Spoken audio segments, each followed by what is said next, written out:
So, good morning, everybody. It'd be great for those that have joined and are going to be joining just to mute your microphone for the purposes of the start of the presentation. So, my name is Grace Paluchek. I'm working for the LIVEMX project.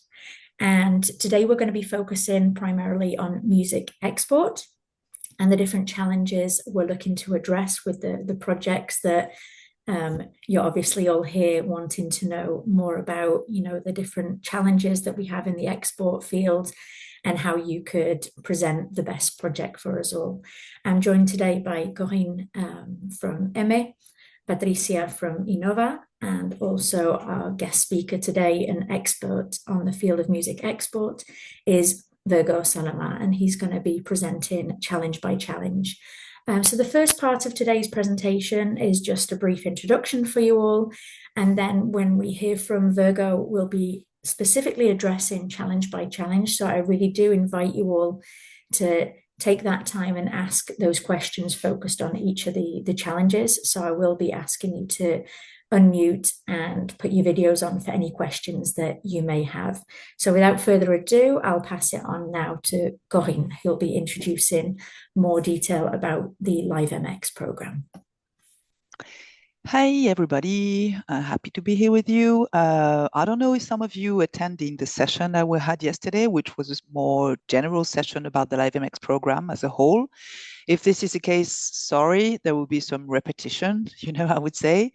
But this is important that we draw the general view of the project. So LIVEMX is a project that is, of course, funded by the European Commission, and that we're holding, in which we're holding a funding scheme and a capacity building. And we will go ahead a little bit in it in the next slides.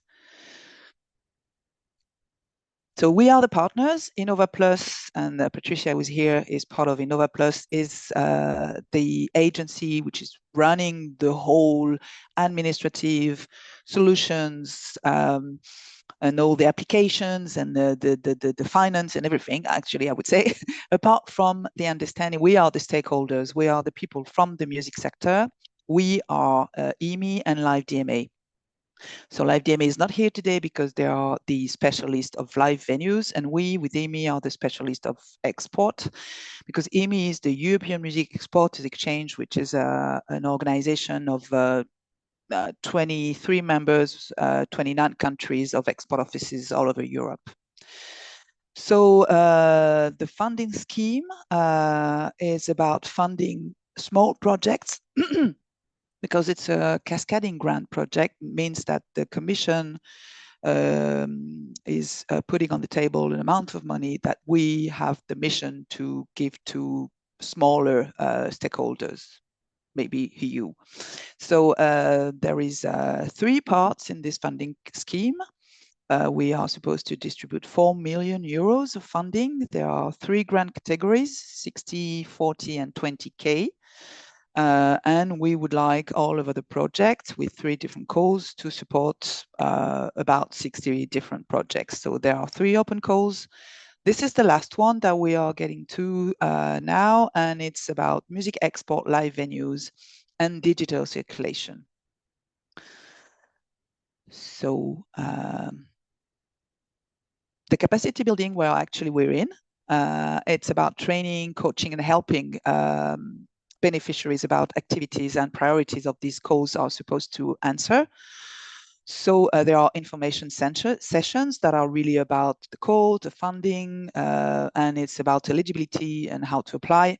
And then, as today, we've got meets up with experts of the area. So this session is about exports, and the expert is Virgo that you will have to listen to after that. And then there is another phase that we start soon, but hasn't started yet, which is for the selected projects, and it's about networking activities that we are working on all together. Because the idea with such a program is to have newcomers into European projects that could then meet other projects and other leaders of project and collaborate to go to another step and go to the Creative Europe programs, for example, in cooperation project, and go for bigger scaling the projects, I would say. So the timeline, as you see, we are in the last phase because it's the third call. We had a call last year at the same period. We had another one May, June 2024. And the project selected, the 25 for the first call and the 27 selected are working already. And this is the last call. The deadline to apply is the 6th of January 2025. And the project would be running all over the next year, 2025. So during the first open calls, as you can see here, we had 25 projects selected, 11 live venues, 10 on export and 4 in digital. There were a lot of applications, as you can see, from different threads, but lots of them, and it was the same in the second call, are asking for the 60K fund. So that's why maybe we don't know exactly how many projects we will support, because I think someone asked a question yesterday. So it depends on if we have more projects asking for 20K, we can have more projects supported. So we don't know yet how many projects we will end up with. So we had 23 different countries represented in the first call. And as you can see, they were all newcomers. 25% never led a European project, and 63% didn't even were part of a European project. So, and this is one of the mission of that program. So if you see the second call is approximately the same kind of thing. If we had more applications that was received, and we had 33 different countries represented in the calls. And again, 82% were did not lead the project, and 63 were never involved in any EU projects. So we hope to have about the same kind of thing in the last call. So why should you apply? First, because you have a project that matches the challenges that we're going to talk about. But for you, because this funding there is no co-funding requested for this project, which means that the fund you will have will fund the whole project. 100% of the project can be funded there. The reporting is simplified because it's based on lump sum, which means that when you deliver what you said you will deliver, you will have the payments. You don't have to show all the invoices and all the kind of small details in terms of accounts. And the projects are quite small because they have to cover maximum 12 months. Can be shorter, of course, if your project is shorter. So the eligibility is as most of European projects, I would say. So of course, for this one, your proposal has to be in the field of live venues, export, or digital circulation. But you have to have a European dimension. They used to have, I don't know if there's a slide on the European added value, Grace, I don't remember. I don't think so. Yes, there is. It's just yes? directly after the. Okay, great. So I won't go, and we will go back on this. So you have to be a legal entities. So these calls are not for artists, I would say. They are legal entities. So they are structured projects to work export on a European level. So it has to be legal entities. It's a mono-beneficiary call, which means that only one entity will get the whole fund. It doesn't mean that you have to work on your own. And you will see that the European added value really applies, means that you will have to collaborate with other European countries, because if the beneficiaries are from just one country, then we think it can be funded by the local funders. But you will be in charge, if you're the leader, if you apply, to use the money and to work and to distribute it with the people you're working with. And of course, you have to be from one of the Creative Europe countries. Grace, thank you. So music export priorities, and Virgo will get on all these questions later on with a more detailed explanation. But the main challenges we've been through are about developing music export through co-creation, like writing sessions and collaboration involving European and artists and professionals. It's about promoting new music and artists abroad, in different ways, innovative ways, even socially innovative ways, not just technical innovative ways. And of course, developing professional networks and understanding of the new markets, because what is a necessity is that you will have understanding of markets. That can be market research, it can be networking sessions with international professionals and things like that. So this European added value, when you are working on your project, ask yourself the question, what in my projects includes something that goes beyond either the national, the regional, or local levels. If you think your project can be funded by your city, by your national government, and it's not including anything that cannot be supported on the local level, then normally there is a European added value, but this is the question you have to ask yourself. So that means in terms of exports that the project should include collaborative activities, that the benefits, the learnings and the deliverables should really help and be sorry, I can't say it, widely spread across different countries. If you have a project, if you're from Italy, you've got a project only for Italian artists or professional, then this is not what we're looking for.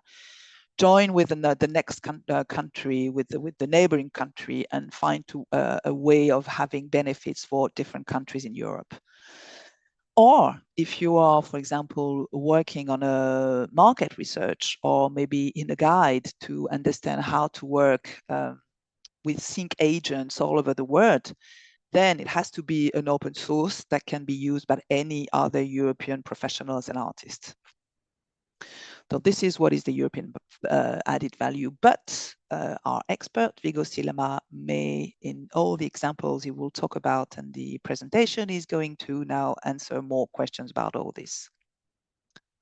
Thanks for your attention. Virgo, the floor is yours. Thanks, Corinne. I will share my presentation in a minute. I'll maybe just start by saying that I'm a music policy researcher. I'm also the research coordinator for IMI, the network that Corinne mentioned. It has 33 member organizations from 28 or 29, I'm confused, countries in Europe. But I do other sorts of music policy studies as well. And I was involved in preparation of this program. So the challenges that I'm going to be introducing were defined not by me or any other one person, but we had a panel of experts that worked over a period of months to sort of synthesize the most important challenges, or not even the most important ones, but ones that can be addressed by a program like LIVEMX most efficiently or effectively. Basically arriving at these three challenges. There are, of course, other sorts of challenges, but these three were selected by a process of this, quite a few experts that were involved from the music sector from many countries in Europe. Also, it's good to say that because of that, I understand the challenges. I understand how we worded them and why, because I was involved. I am not involved in the evaluation of the projects. So whatever like advice, I try to not give direct advice to this or that. You have to take this with the understanding that I will not be evaluating those projects, and I don't sit in the committee and I don't know how they deliberate. What I can tell you is the synthesized view, to the degree that it's possible, of these experts and just music export organizations on a not quite daily, but let's say weekly basis. And one more comment before sharing my slides is just generally talking about export. The way we've defined export is, of course, in the most direct way, it's about the ability to earn revenue from other countries than your own through music. And that's saying a lot, that there are many revenue streams in music that can work. You can perform, you can distribute your recordings, you can do sync deals, you can earn royalties, you can sell merch, etc., etc. This program is funded by the European Commission, and of course, European Commission's great dream seems to be that European music goes to the world beyond Europe.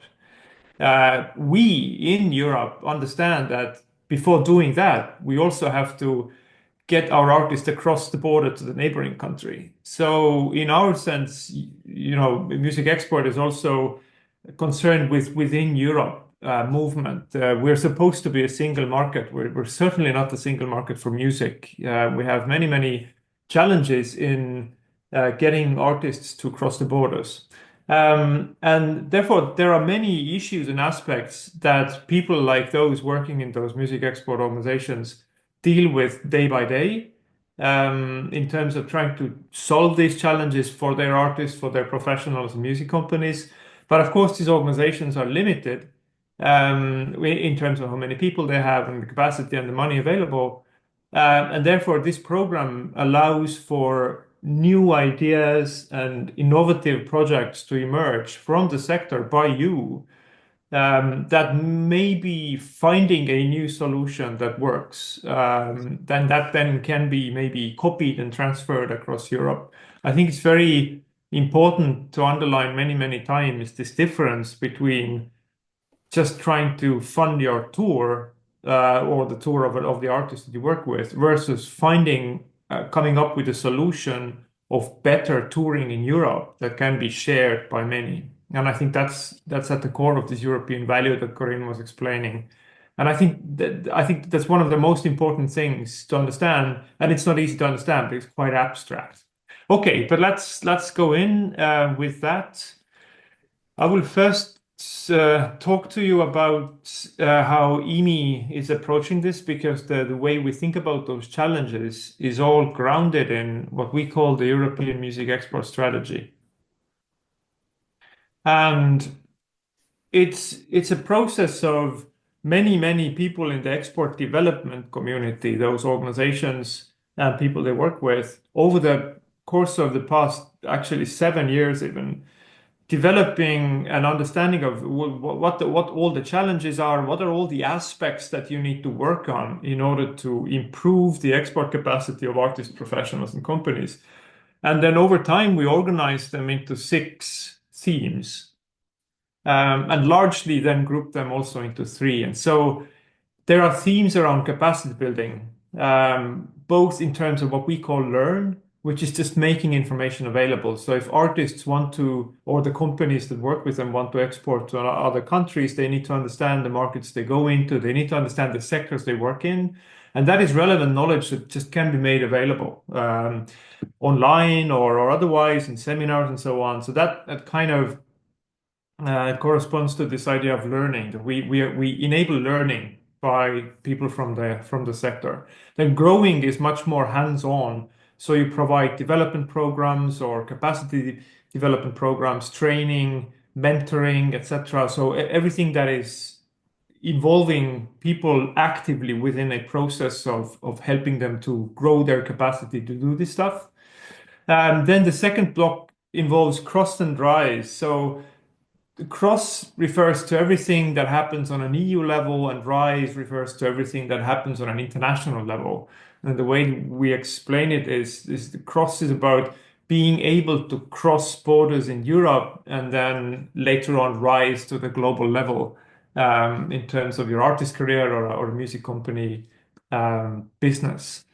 And finally, the third block is more abstract, more on a sector development level. We're talking about exchanges between partnerships, creating long-term bridges, if you will, long-term relationships that then particular professionals, particular companies, etc., can use to better network, to better build business partnerships and artistic partnerships and so on.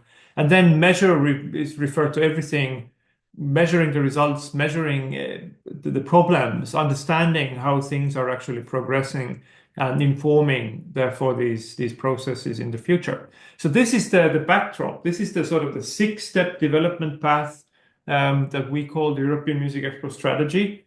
And this was on all our minds and on the table when we were discussing the challenges. And so you will see these challenges a little bit linked to these topics. Another sort of a broader view, in my mind, there are 3 types of three types of projects, if you will. I mean, actually, one project can be somewhere in the middle of any of them, but this will help you understand. You can see the project, the results of the project as through the scope of the impact, how widely the impact is applied, to how many people it reaches and impacts, and the intensity, how deeply it influences those who are involved. Is it just, being a little bit informed, or actually being a part of an intensive process where you get direct, value out of it? And of course, doing all of that is just not feasible, especially with the small projects you might, fund from this program. So it's rather probably that you would do something that is low intensity but broad scope. So you reach a lot of people, but you cannot, because of the constraints of the time and money, you cannot be extremely intense with very many people. So it's probably that you create new information and knowledge and share that, make it openly available, for example. That means that, many people get access to it, but that's just it. You can't maybe do a lot more intense approach. And on the other end, you can imagine that a project can be very intensely involved with a small group of people. Let's say you come up with a new approach and you pilot it, you do the full round of something, capacity development program, or you create new approaches and you test it with some concrete people projects, etc., which we call piloting. So you pilot the new approach with running a full cycle of it. That's going to be very intensely impacting those involved, but there can't be thousands of people involved in any pilot, because this is too big for this program. And somewhere in the middle, you can imagine this a little bit hands-on approach, and that probably suits best the skills development training aspect. You can't imagine thousands of people being trained, maybe not even hundreds, but it might be tens of people being trained. Whereas in pilot, you probably have not that many people involved. Okay, so keep that kind of frame in mind. And if we look at these three challenges that we are going to talk about one by one, then we can look at this different level of intensity and scope. So, for example, developing exports through co-creation, we look at it in this learn view of creating new information materials and sharing and publicly making them publicly open and available. Then probably it could be something like guides or how-to documents, etc., case studies, tools, information about opportunities that is publicly shared. This is like low intensity, but reaches a lot of people. If we talk about this mid-level intensity, then we can think about training and consulting, and going into a co-creation process, but adding on some aspects to that. Or then if we talk about pilot projects, then it can be like full-on co-creation and networking events. But of course, probably the number of beneficiaries that you can involve will be limited. And the same thing to these other two challenges. And we can get into this when we go challenge by challenge. But I think it's useful for you to keep in mind that you can think in these different parameters. You can think about pilot projects, you can think about training, or you can just think about creating new knowledge that you're going to share very widely. Or anything in between that you can come up with, and it's really specific to your idea, of course. Okay, so hopefully that's useful as a framework to think about these challenges. And I can go ahead with the first challenge. I see that there are some messages. Okay, so sound is fine, at least for most of people. Good, so I can continue. Yeah. So let's look at the first challenge. And this is about developing music export through co-creation. The idea is that in the past, there's been a lot of focus on developing export only through live. A lot of showcase festivals, we put emerging artists on the stage, we organize professionals in the room so that we could put these emerging artists in front of these professionals who would never otherwise maybe see them. And this sort of showcase festival format has been happening for decades. But over the past 10 years at least, it's been clear that, well, firstly, not everybody performs. Some people just write and produce music. And that is also an avenue of music export, because you can earn your export revenue or build a career as a writer, as a producer, while never being on stage. So the way to develop international avenues of career and business for these kinds of people, organizing co-creation can also be a totally viable, a totally useful export development strategy, where, and I'm sure you're all aware of this, sort of songwriting camps have become, or co-creation camps, or now in maybe co-creation for sync purposes or other co-creation formats have become quite commonplace. I think they've been done in the sort of the pop music industry for a very long time. But now it's becoming more and more part of how the music export organizations as well work. And the challenge here is that it's kind of easy to organize a bunch of creators in the room. So it's all good. Like we get them in a room, they create new music, and it's of course valuable culturally and so on. But how does that music then get recorded, performed, promoted, and taken to these new audiences? There's been enough of experiences around just organizing co-creation that kind of never leaves the camp. Everything is kind of created on a demo level, and it might just sort of fall down after the particular event is over. So what we discussed as in terms of a challenge is that artists and their teams themselves often do not have sufficient resources and professional contacts available to organize these kinds of co-creation opportunities and connect them also to professional partners.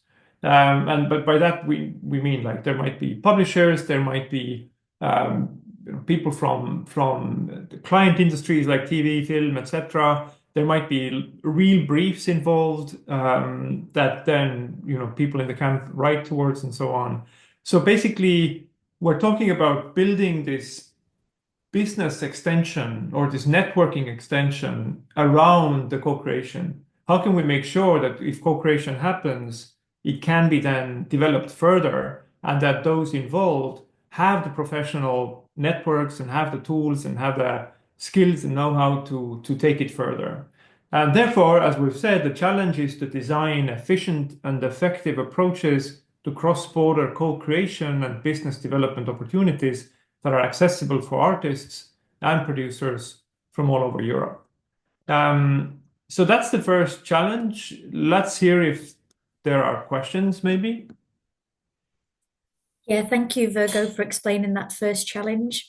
So I did launch the poll at the start of the session, and I can see only 2 people have gone for the co-creation option.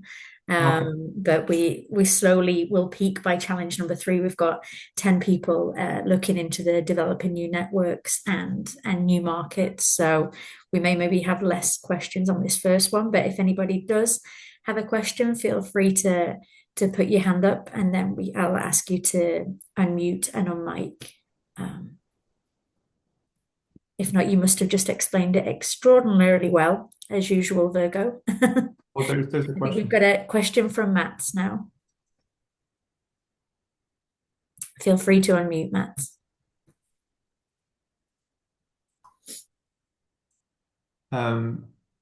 Mats, do you want to ask a question? Feel free to ask your question. As my colleague's name. My name is Eva. I'm chair of the Record Label Association in Sweden. No, the question was, but you kind of fed about, because the songwriting, the music publishing sector normally sort of arranges the co-writing sessions, but you pointed it out extremely well, and us from the recording side and artist representation is that the next level, the next step of taking the music further, that is really the recorded industry's tool. But my question here is this an area of less interest? Is that your message here? Or is it just that we need to make sure that if we want to have projects for co-creation, that we also have to address the next level of so continue the whole circle, because true music export, of course, includes the recorded music. So Yeah. somewhere So yeah, the message here is that just organizing co-creation is great, but it's not so much for this particular challenge. The challenge that we want to underline is that, and probably the projects that would do well in the competition for this program are those that are able to come up with ways of how can we add this, as you also referred to, this sort of professional extension around these co-creations and come up with ways of whether involving publishers or record labels or artist managers, etc. There are many ways, and as I say, in the sort of in the professional level, in the high level, that all these companies organize them already and they work. And I think what is in the minds of the many export organizations already working in that space is just like we want to get emerging artists in front of these professionals so that they could be discovered, we'd like to have authors and producers in front of other professional partners so that they could start to show who they are. I guess that's kind of part of the or at the core of this challenge. Yeah. Yeah, and because the long term of music expert, and to really ensure a result, then I think that the project also needs to sort of look away from the emerging artists and also sort of ensure that the long-term entities that sort of carries the recordings and the music around is involved in order to achieve success. Sure. Yeah. I mean, yeah, it's true that export development does not have to only focus on emerging talent, for sure. You can look at any of these sort of the steps or phases, because it's true that they're possibly in the middle somewhere, there's even a bigger slump where you're kind of half established but not emerging anymore. And then like you find yourself not big enough, but not small enough anymore. Corinne wants to add something. Yeah, if I could add something, just like if you're thinking of organizing something like this, of course, the collaboration of the artists together is also producing connections and relations that could, on the long term, have export activities, because there would be creation in another country with new rights coming from another country. So it would be export activities, but I'm sure because the competition is hard, the fact that you will have real needs pitch from agencies or requests from one of your local artists that is looking for, or another artist that is looking for songs and working internationally with the European artists or if you have these networking sessions of the publishers and the managers so that they can out of the camp itself, then have a long-term relation. This is what will be looked at by the jury, I would say. Yeah, and just to add to Corinne's comment there, right now on the LiveMX website, you can look at the details and the abstract of the selected projects from the first round. And there was actually a project that was selected from Romania called Think About It, which is a great example of this sort of project of co-creation that you've been talking about. So we've got a question from Matty now, and then we'll have a question from Ricardo. Yeah, hi everybody. Thanks for hosting the session. Thanks, Virgo. And I finally learned how to put my hand up in Zoom, so I'm pretty happy about that. So first of all, like I was also answering to this co-creation when I put in the poll that several of the above. So I don't know if the poll is very trustable in that sense, but I think for me, like this might be a too specific question, but maybe if we can, get a brief answer, and I can discuss further later if need be. But I think for a challenge in this LiveMX, for me, I mean, we have a company called We Jazz, which is a label and a festival and a magazine here in Helsinki. And I think one of the challenges is that we do a lot of co-creation on the EU sphere already. So this is kind of ideal, but at the same time, it creates kind of a dilemma how to explain that it's specific for this campaign that we're bidding for. And I think in other if you look at it from another perspective, I think the longevity comes from these, connections that form that will last and, bring working relationships on the long run.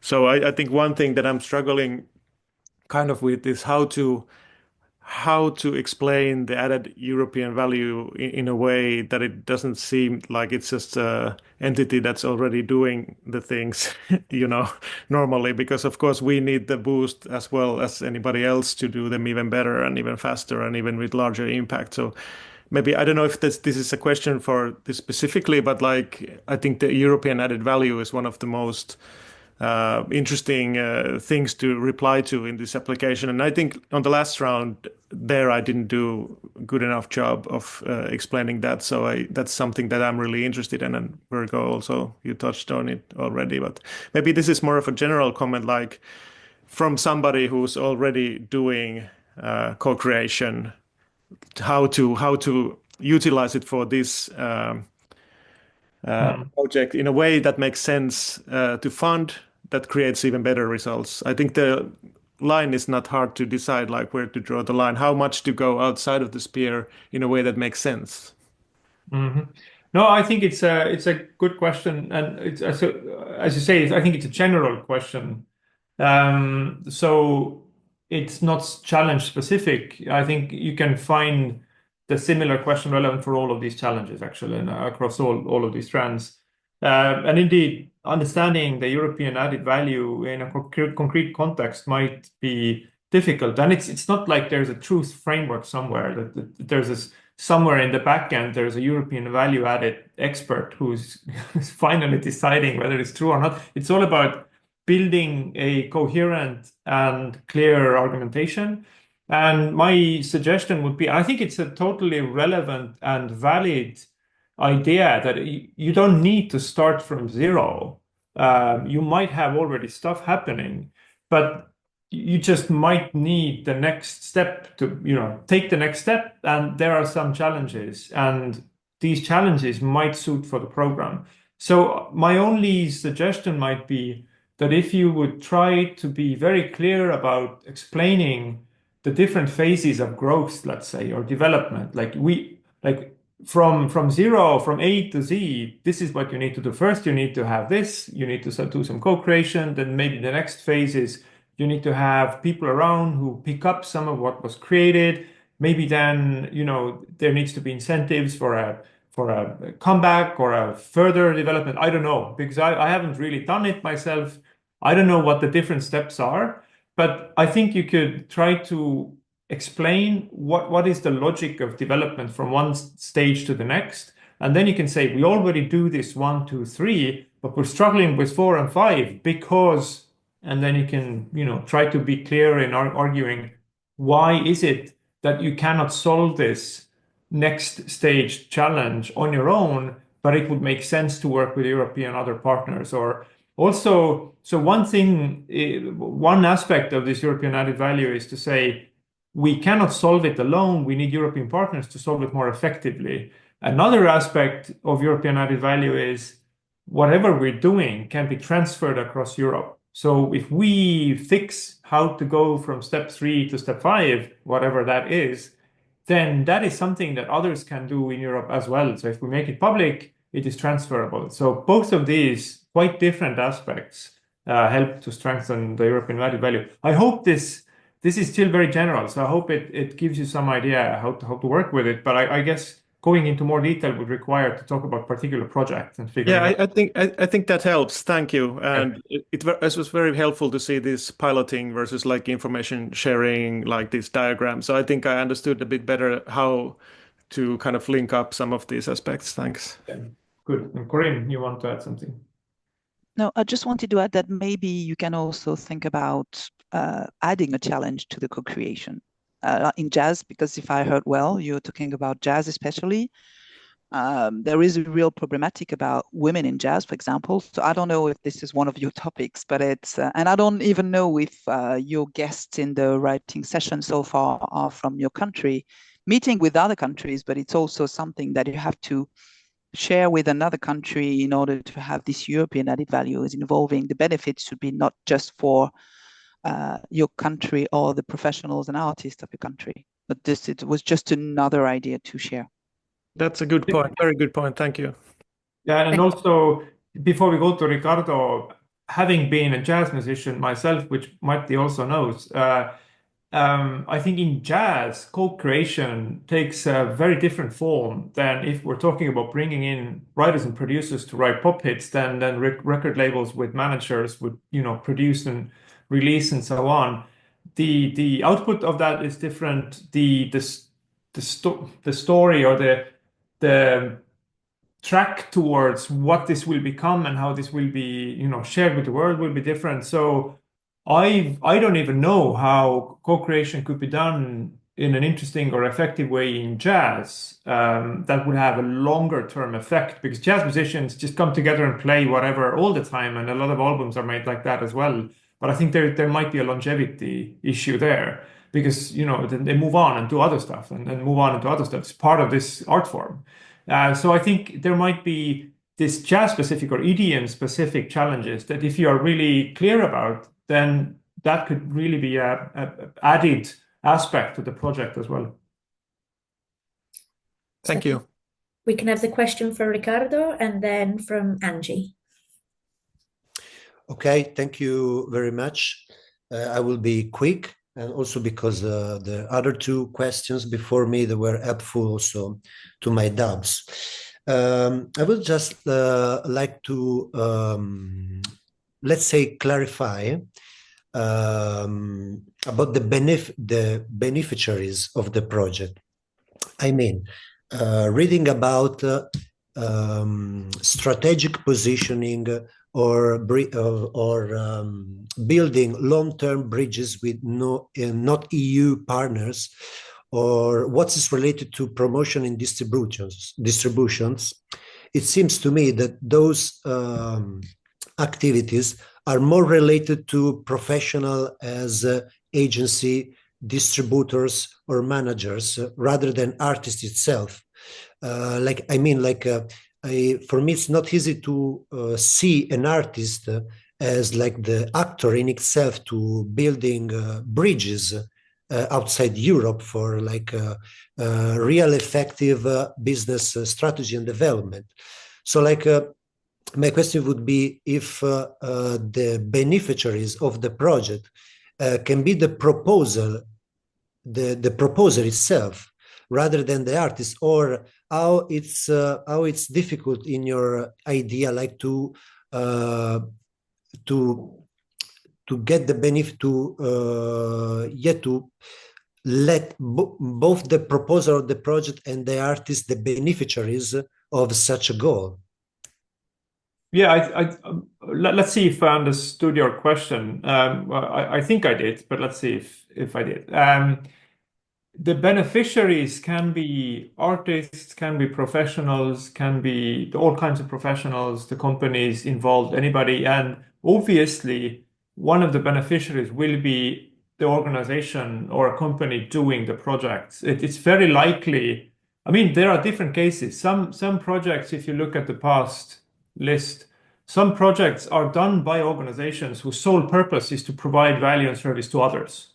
So then maybe they organize a training where professionals take part, artists take part, or music companies take part, or whatever. In some other cases, you see projects, and especially if we look at pilot projects, or what I would call a pilot project, where the applicant who gets the project is totally involved themselves. So there are music companies who have applied and received the grant, who are then, for example, I think in this round, I saw an Estonian company. I'm from Estonia, so I kind of know them. I know what they do. I know how they work. And it was about organizing sync camps. I don't know exactly what the project is about. I haven't read anything about the project, but knowing how they work, I assume they will organize camps where different European, artists or like writers and producers are involved, and probably there will be these partners who are, bringing briefs or who will be buying whatever is created.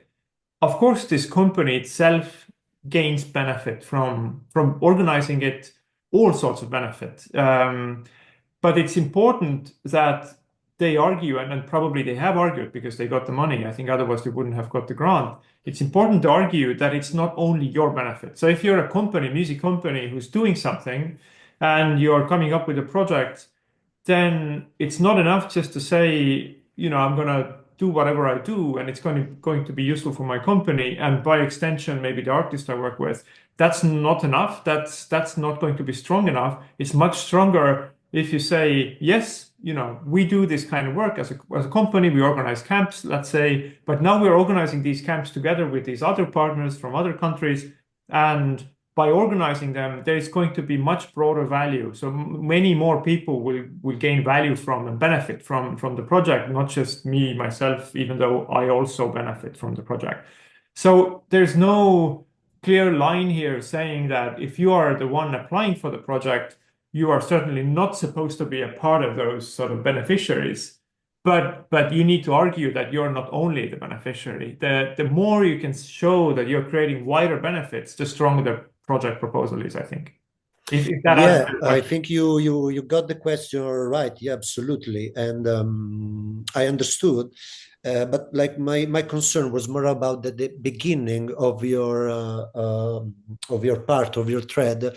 You were also like talking about like royalties or like something that to me like it sounded like some quantitative data of the output of the project. No, so like my concern was about if in the project must be involved also artists or the beneficiaries of the project can be just professionals and the proposal itself. I think it's fine. I mean, I can see a project where the key beneficiaries are professionals. I don't see a problem with that.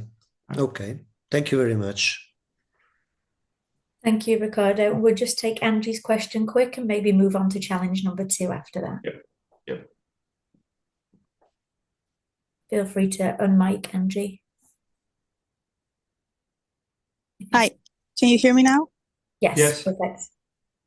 Okay. Well, first of all, hello to everybody. Thanks for having this kind of events. And well, I just joined a bit later, so I'm trying to figure out what this topic consists of. However, I think it's quite interesting. And you were mentioning a lot the co-creation concept, which I think it's really interesting. And my question was really quick because I'm not a musician, neither an artist, or I don't have an artistic project. However, I belong to the music industry because even though I don't have like a big company or I'm a very professional expert, I still promote and work with bands, the so-called emerging bands.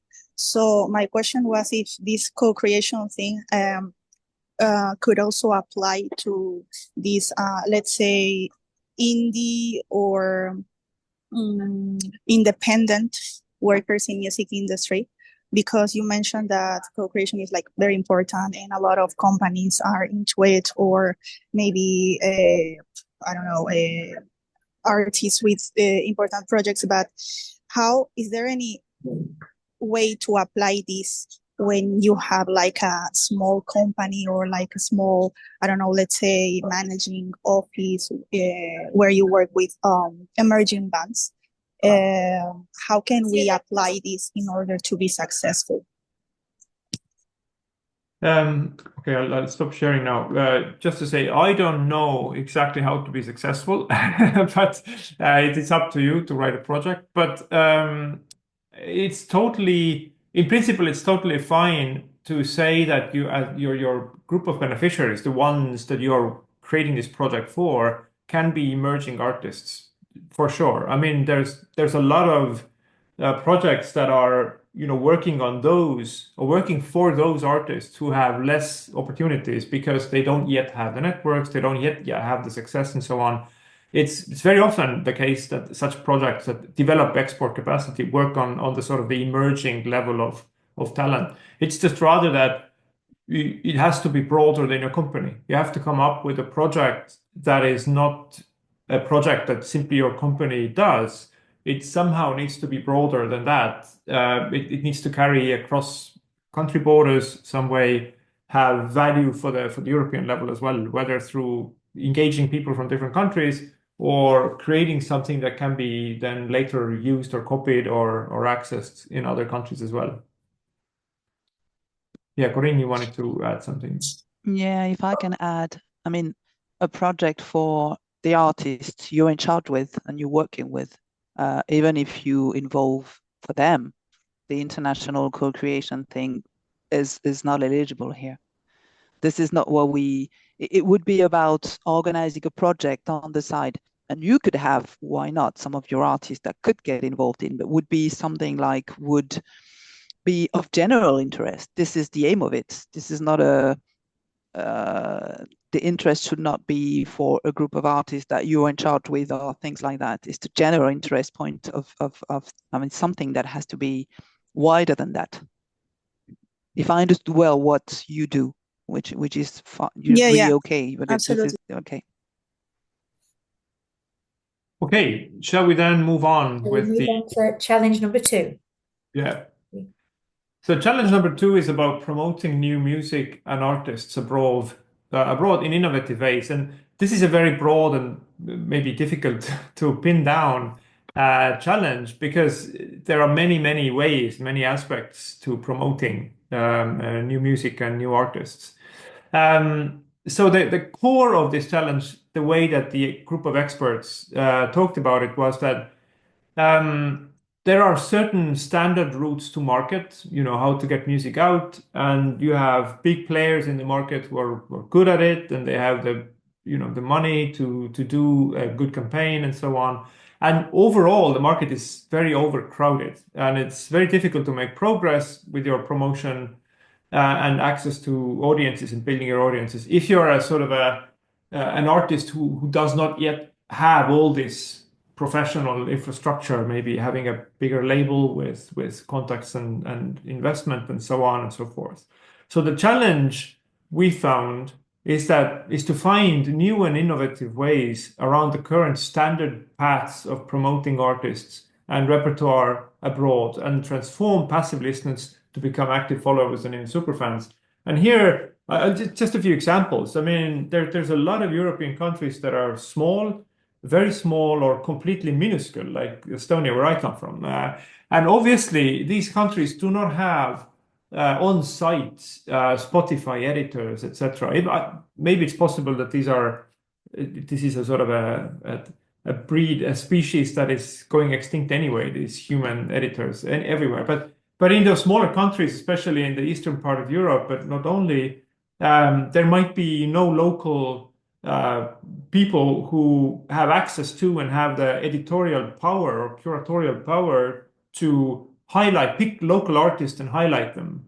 So from some countries, you're basically, you can receive, but you cannot, speak. You can receive the global marketplace of artists that is being promoted from somewhere else, but there are very few avenues for you to try and promote your artists from your country, because you don't have access to similar kinds of people who design playlists or whatnot, and also who have maybe the investment needed to make promotion happen on general social platforms and so on. So it's kind of this: could there be other ways? Could there be more innovative ways to help promote artists and music from places that are struggling with getting access to the normal market and the normal ways to promote music? And again, this is very broad and vague, and it's very difficult to bring more concrete rules here or concrete guidelines, because it can really come from anywhere, whether it's working with digital media, maybe it's working with the capacity of artists and the companies who work with these artists to come up with better ways. Maybe there's just a catch-up needed, like there's a lot of artists and a lot of professionals who don't have even the basic skills to do good promotion. Maybe that's the case. Maybe there's something to do with other forms of media. There are new forms of media coming up, like whether it's games or all sorts of other platforms. We don't know. we are hoping that maybe some of you do. Maybe some of you have good ideas how to do this in a different way, and you could try it out, and maybe everybody can learn from that new approach. It can be probably, I guess, also music specific. So again, we had jazz here, or I don't know, contemporary music or world music, or some niche form of electronic music, whatever. It might be niche specific that you're trying to do. Maybe that's the challenge, that a lot of these promotion tools that exist really work well for mainstream pop music, but don't work well for other kinds of music. So maybe you want to focus on that, or you want to focus on a region that is especially somehow unconnected from the global marketplace. So it's up to you. But any questions on that? I was just going to add in, for those of you that want a concrete example of what Virgo's mentioning, on the website you can find out more information on a really great project called Madam Talk Europe, which is one of the selected projects for the first round, which is all about creating dedicated media for women and underrepresented artists in the field of rap in 6 different languages across different countries. So, I really invite everybody just to deep dive in the abstracts that are around already on the website, because you can get a lot of inspiration, and specifically what we're talking about related to the European added value of a project as well. So that was just an example I wanted to share with you that was quite concrete based on what Virgo was mentioning. But if we have any other questions on the promotion challenge, then feel free. If not, we can jump straight onto challenge number 3. Okay, if no questions now, then I'll go ahead. Great, thank you, Virgo. You can always come back. So challenge 3 is also, I think, clearly at the heart of developing export, and this is developing professional networks in an understanding of new markets. And the whole thinking, and I'm just going to read what it says, that there are increasingly many professional networking opportunities that we know: showcases, conferences, trade fairs, trade missions, etc. A lot of them taking place in Europe and internationally. But navigating these events effectively can be a serious challenge for artists and professionals. And this is something that a lot of these export organizations are trying to solve anyway. But this is a very asymmetrical situation where you have a lot of the high-level professionals, some of them might be called gatekeepers, present, and of course they can't meet everybody. And so the question is, how can you navigate, especially if you're a less powerful, more emerging artist rather than established one? How can you navigate these events in a way that is good for you, and whether actually new kinds of events, formats, and approaches are needed to fix this problem? As I continue, whether attending large and well-established or small and niche-oriented conferences or trade missions, artists and professionals need information about markets and industries they target, skills and know-how of professional networking, and effective curation with access to relevant contacts. This can be costly and especially unaffordable for those coming from smaller countries and less developed music ecosystems. And here the challenge, therefore, is to provide artists and professionals, regardless of their background and country of origin, inclusive, accessible, and relevant professional networking opportunities and insights on the target markets that are sensitive to their level of experience and skill. And they're also nurturing local and regional or genre-specific networks. And I think we've tried to outline all the different levels and different dimensions of these issues. That there are music scene differences, there are emerging versus established differences, there are regional differences, and you can think of this problem on a very sort of a regional scale, where there's a group of countries to try to build better integration, better contacts, better networking. Or you might think European-wide, or you might think globally. You might think of one big country outside of Europe, a group of small countries, etc. So there are, I think, many ways of positioning your focus. You might think that because export organizations are kind of doing this all the time already, and it's true, they are. But of course, export organizations cannot meet everybody's needs all the time. They are also, in general, very limited in terms of their capacity and what they can do and where they can be present and how many people they can help, particularly. And so maybe there are ideas out there. Maybe you have some ideas how to do things differently and maybe how to do things for, again, specific music scene that works a bit differently and needs a different dynamic. And also you can think about not only a particular event. So it doesn't have to be like just one event where something happens. You can think about the longer term growth trajectory or like development trajectory, where how can we make these events where people physically meet, but they're extremely constrained with time, how can we make these more useful? What kind of preparation is needed, or maybe even skills development needed? What kind of events do you need within that intense physical meeting that usually is a conference or a showcase festival and so on, a networking event? And how to follow up, like could there be after steps that would carry forward the momentum that was created? Having my own experience from running Music Estonia 6 years some time ago, I think that we worked all these events. We did the trade fairs, and they still do, and we would go to showcases, to our parties there, and receptions and whatnot, to organize networking meetings and so on. I think that the main issue is usually that people do not have time to prepare properly. They don't know how to prepare properly. And also there's no follow-up. There's a lot of the times, a lot of opportunities are sort of thrown in the air, but then they just fall down because the people leaving the event don't have the skills, nor the time, nor the capacity to actually do a proper follow-up. So I think there's a lot of bits and pieces that can be improved. And hopefully some of you come up with good ideas how to do it. Thank you, Virgo. So do we have any questions on the second and third challenge, or maybe just anything generic related to the export strand? I think you must have answered everybody's questions so well, Virgo. Yes, go ahead. Here we are. Yes, so hello everyone, and thank you very much for your presentation. It was very useful.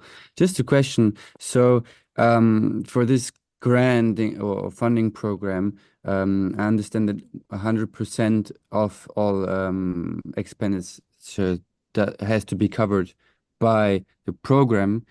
So, for example, if we say we organize a networking event, or we have, for example, learning sessions where people have to physically come together. So does, in this case, the program does the program have to cover all the, let's say, travel costs, for example? So if we say we come together and we have artists and professionals from all across Europe coming to one place, let's say in my case, Marseille, would then our organization have to cover for accommodation, travel costs and everything? Well, I would say that it's up to the project. The funding goes up to 100%. So depending on your budget, if you can bring other funding sources on the table, that's great. I think you can do a bigger project. If that's what you're asking, if you're asking whether you could build an event where the event organization is covered by the project, but for example, traveling to that event, participating is not, so that you would expect the participants themselves to cover for the travel, for example. I think it's totally possible. It's just that then I think you have to have a good explanation of what problem are you solving. If there's a good explanation saying these are your target group or beneficiaries who have the funding, who are able to travel to events, but they just don't know how to work the events, and so you create value for them. That seems fine to me. Or Corinne, maybe you want to add something? Well, actually, I think you were saying what I was about to say, which is like depends of the value that you are proposing to the people that will benefit from your program. You can think that, for example, they would pay for half of the trips or something like that. It depends of the number of people. I would say the balance between what the budget is used for and it will be discussed within the jury. If all the money is about organization, the people will get involved in organizing things. You will have, I don't know, if you take a topic, for example, and you will have people who would come and coach the people or make panels or discuss them because there will be a transfer of capacity on the topic. Then if you don't pay anything to the people who would attend, I think the balance between what is the cost of what you're proposing and the fact that people have to just come by their own will be seen and would be one of the topic the jury will have a look at. We had this discussion on another project where there was in the whole project, there was a small writing session and the amount of money given to the artist to go there was quite small.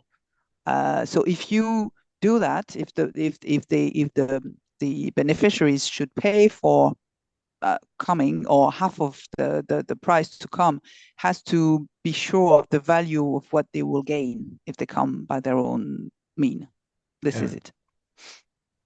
Okay, thank you. It's about actually, I was thinking about the project from Tresor Foundation in Germany, the subcultural like this training circle. People who want to open like an electronic music venue have to come to Berlin for some physical meetings. I haven't asked them, obviously, but I was wondering if in that case, for example, participants have to pay for the travel cost, considering it's a small group. And if in that case, for example, when it's a small group, if then it could be okay to cover the travel cost.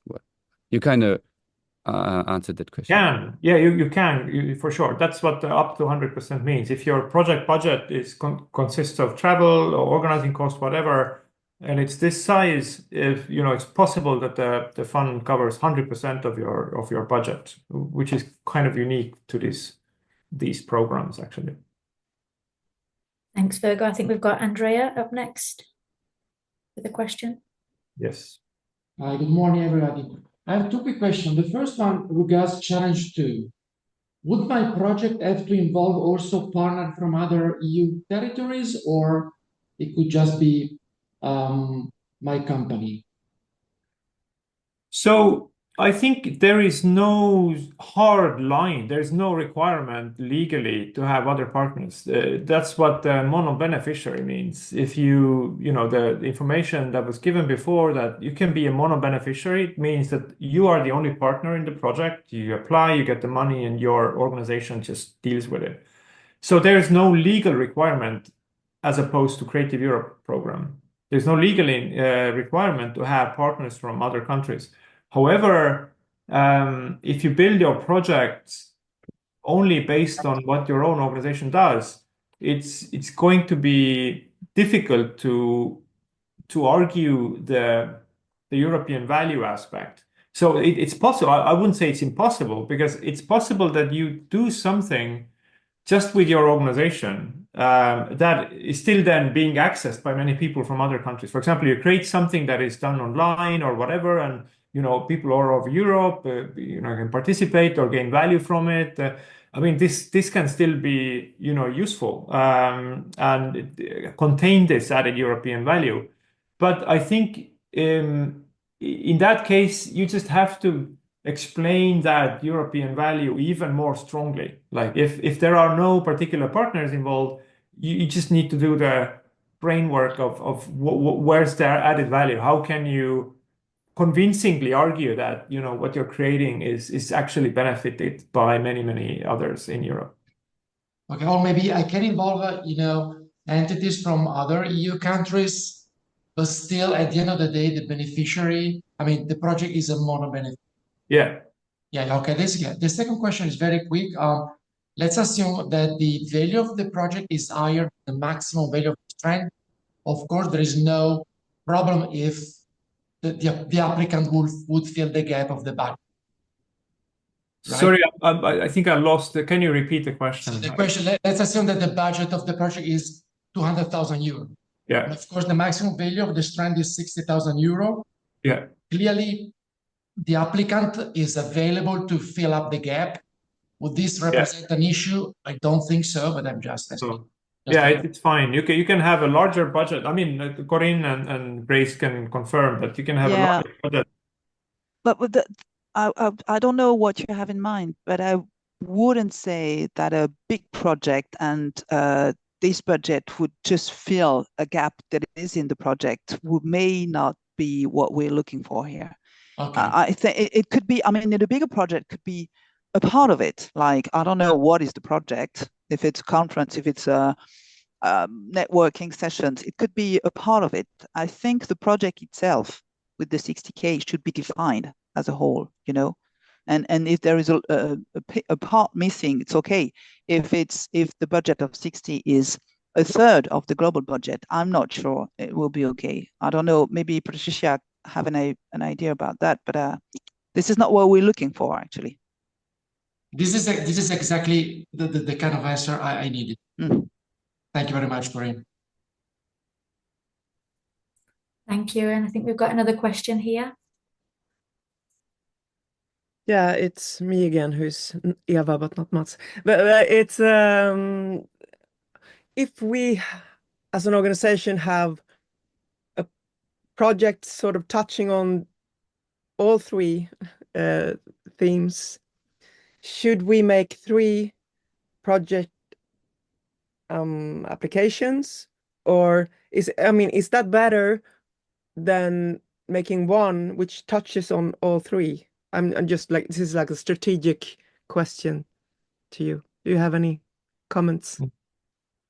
I mean, here maybe Corinne and Grace, because you know more how the committee works. You can answer. To me, it seems one project can answer several challenges if you have an idea that is like sort of it's a coherent project and it just does things that are useful for. It seems like a great thing to have. But maybe Corinne and Grace, you can. Yeah, I would say choose one, the major one, you know. Of course, I mean, you can tackle some export issues about finding new audiences or like, I don't know, networking, and you will do that in venues. So it's about also venues, and then you would use something specific that is totally innovative in terms of making these people, you know, meeting to each other, you know. Okay, so you've got the 3 in one. What is the main purpose? What is the main challenges you're tackling? And if it's really networking of professionals or artists, then it's an export activity, you know. Did you mean, just to be sure, did you mean that you have a project or like one project for all 3 strands, like export, venues, and digital, or did you mean for every challenge within export? My question comes from just one, learning more about this process, but also we're representing independent companies. As an independent music company in 2024, we work 360, right? So also if you want to achieve, in my experience, proper export results, you have to take all aspects into consideration. So I can easily see 3 projects that could collaborate, or one that would benefit from taking more aspects into consideration. But you're here meaning the aspects of the 3 challenges of the export strand. Okay, yeah. So I think that's way easier. I think what Corinne was explaining, if you try to do a project that does both like digital, like venues, and export. That's difficult. Yeah. But within the export challenge, I guess it's, you know, it's rather possible and might be an added value. I don't remember how the application form is. Grace, do you have to? Yes, so basically, once you select, for example, export, we will ask you to answer sort of which of the challenges are you looking to address. Obviously, you can select several. I think the key would be for you to evaluate, maybe if you just address that one challenge, but it's got so much European added value that may push the balance versus trying to address everything, but maybe not as well. So I think this is a tip that we can tend to give in these specific sessions per area, is really to address one challenge and as well as you can, and ticking all those boxes, be innovative, be inclusive, have the European added value, and make that project stand out. I think that would be the best advice to give to you on that. And the rating of the applications, are those connected to, or I'm assuming, argumentation and sort of examples on how to achieve said goals, or? Yes, so what you can actually find on our website and what we covered in yesterday's session. So maybe in a few days' time, you'll be able to refer back to that info session video, because Patricia, our colleague from Innova, did a whole walkthrough on the application process and the guidelines. But you can also already see the video from the last open call. So there's a great resource there. There's also a document which is called Guidelines. And there it will go specifically through the point system for every single question that you need to answer. And I think that would be a good place for you to start now, is to understand, how can I maximize my points in each of these areas? Because we explain the section and we explain what we would like from your answer in order to get the best points for your project proposal. So lots of resources there for you, hopefully, that you'll find useful. And not just for yourself, but for everybody that's in this call today. I think if maybe we have one or two last questions. If not, I can also just remind everybody that next week we will be having the Meet the Expert session on Tuesday, focused on live venues. And on Friday, we will be focusing on digital. As you know, for the digital projects, they will be required to be combined with either the live venues side or the music export side of the challenges. So it's going to be two great sessions. Specifically, if you're not sure where your project positions yet, I really invite you to join us for those moments with experts, which will be very similar setup today, where we will deep dive each of the different challenges and answer your questions. I know that Patricia has just put a short feedback survey on today's session in the chat. It would be great to have your feedback if we've been able to address all the questions that you've had, if you feel better equipped now for applying with your project, which hopefully you are. And I'll also share that if you do have any questions following this session, I also put the email address in the chat. So it was general@livemx.eu if you had any further questions. I think we've just got time for maybe one more from Davide that has your hands up there. So feel free to unmute, Davide. Hey, hi to all. Thank you for your time. Just adding a general question to the topic, because last time I filled out the call, the results were saying that we were too limited on how information is provided on the dissemination of the project, and also to the possible partners we will have. So my question is, how much do we need to be specific about the partners, for instance, in the cooperation projects? And what happens if we propose some specific collaboration and then they will not happen, and maybe we could find a solution, or what? Yeah, for me, it's difficult to reply because I don't know what you wrote in the first time. So how much or not it was. So maybe, I don't know, if Grace and Corinne, you have answers to that. And also, I think the other question about if you experience changes in the project, how is that navigated? I don't know if you can comment on that as well. Yeah, I think sort of Patricia, maybe you can also jump in here if you want to, because as a reminder to everybody, we do have an external jury. So it isn't the consortium partners between LiveMX that are reading all your applications. We have external jurors. So we don't know what's in those specific feedback forms, especially in your case, Davide.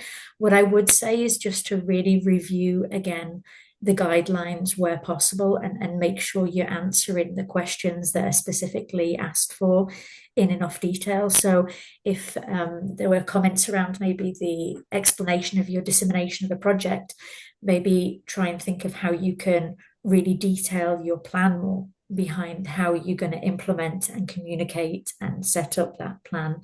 And sort of, if you have an idea of the partners that are involved, try and give us as much information on those partners and why they're the right choice of partners to be supporting you on the project. That would be sort of the main advice I could give you there. I don't know if Patricia or Corinne wants to add in anything, but I think it's quite a specific case.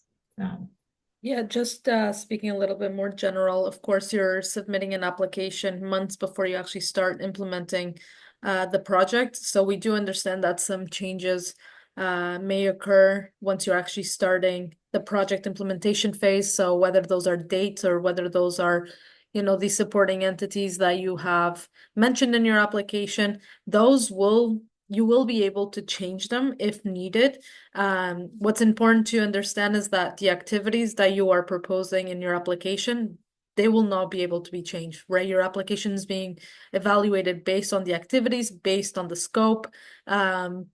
So you won't be able to change those, but the involvement, who participates and so on, that will still that can be changed, and that can be done a bilateral level between the consortium and you, where you explain why these changes occurred and how you are replacing them, and it shouldn't be a problem.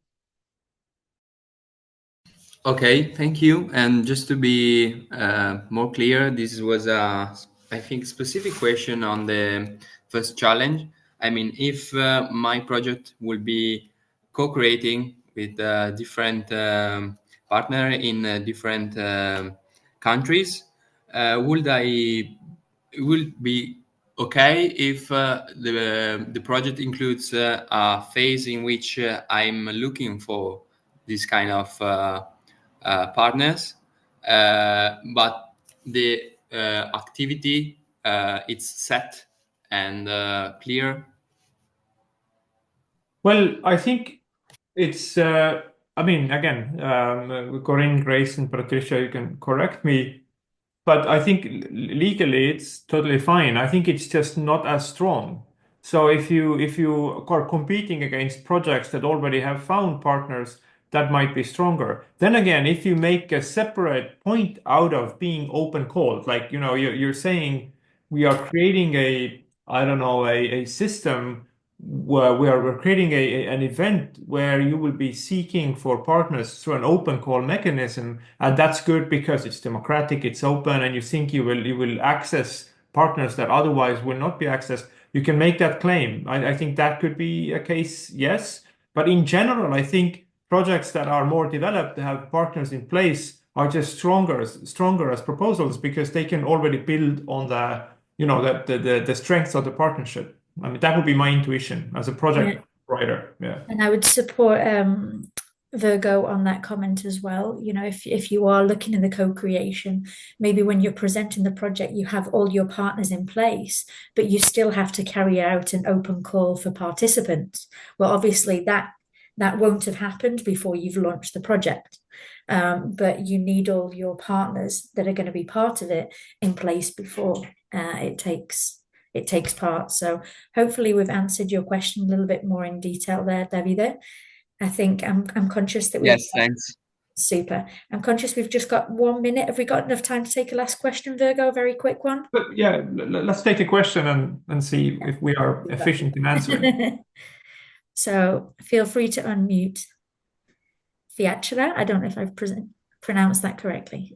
Hi guys, yeah, no, I just with the export, like we already presented, like in the last case, we had a few questions, but we're looking at one side was definitely the idea of creating a network, and also the idea of exporting, because we work a lot with reggae within Europe, in the European reggae scene, and the idea that we build up is through a contest of bringing artists together in different regions of Europe and then bringing them to a major event. But obviously, one of the issues that we had there was to move the artists, as you mentioned earlier, and to give them visibility, there's a lot to do with mobility there, travels and accommodation. And that was considered to be probably unsustainable within this particular export. I'm not too sure, because within the creating of a network, we'd be depending on venues and on other festivals to be able to hold the events. But obviously it's, if we're trying to get this talent and moving it from maybe more isolated areas within Europe, it's a bit complicated to carry out the activity without these travel and the accommodation costs for the artists themselves, who would be benefiting directly from this. I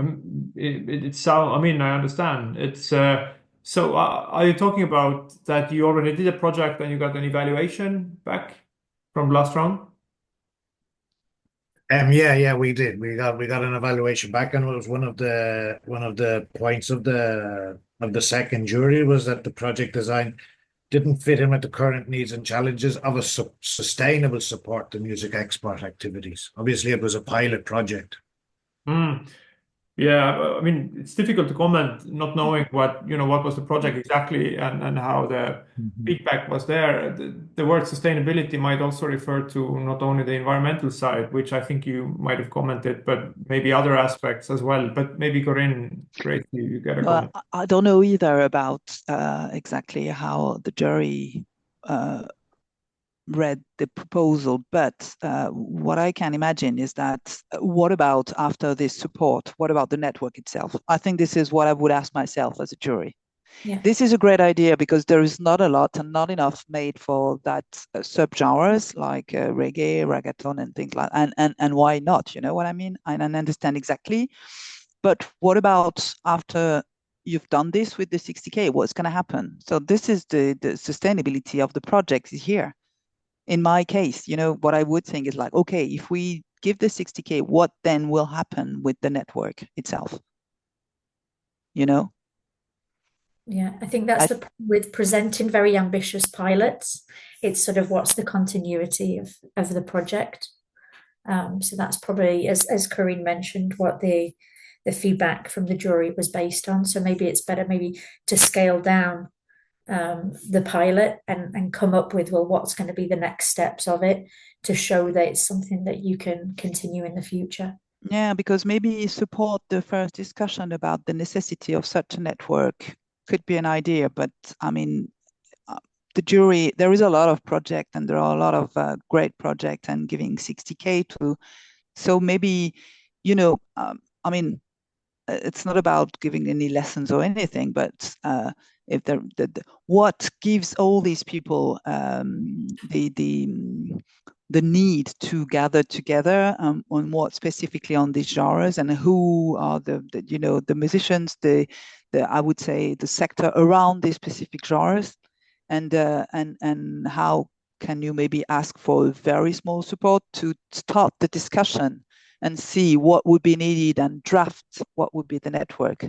And we've been a network without any fund to start with, just because we needed to see each other and to work together. So it's I would advise to go maybe the small one, just to draft what would be the network and what would be the next step of such a network. But this is just an opinion. Yeah. So hopefully we've managed to answer your question there, and I'm conscious of timing. So I'd like to give Virgo a very big thank you on behalf of the whole LIVEMX team for joining us today and being so generous with this presentation and content for you all. Hopefully we've been able to, manage to address the main questions that you've had. Another reminder of the remaining sessions next week. So I hope to see some of you there as well. And the recording will be online in a few days. So thank you for your time this morning and sticking around with us to find out more on the LIVEMX project.